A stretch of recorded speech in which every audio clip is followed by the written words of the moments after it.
Baba, I do. I just day my day, seriously.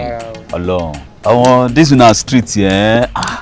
I wonder, everywhere just dey quiet like this. See, I don't tell you, Lagos not be this place now. As I don't come from Lagos, I don't enjoy myself for it. This how things go. Guy, come. I want. You get wetin I won't tell you. You get wetin I won't tell you. You get one Chika like this what they see for your area here. Chika. That girl, nah, just short. She dey wear. Ṣé kìí ṣe nǹkan tí mò ń rò ṣá? Baba, forget. Forget. Ó yí lórí gan o. You know wetin I can't like? Ṣé o mọ nǹkan tí wọ́n like nípa lady yẹn ni pé wetin that lady carry? Omo, no be small thing. Wetin na you dey come? Forget that. You got follow. Babe, what's up now? Wetin dey sup?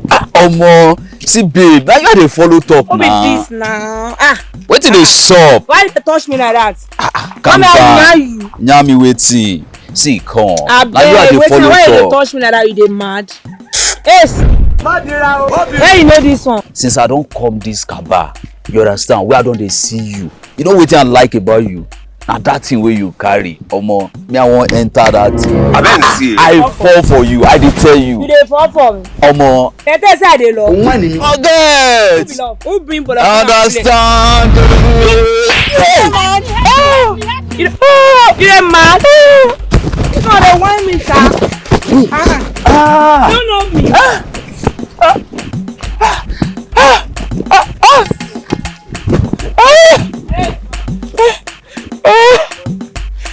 When I see this ball, yes, I don't even get your time today. Na cash I won't shop.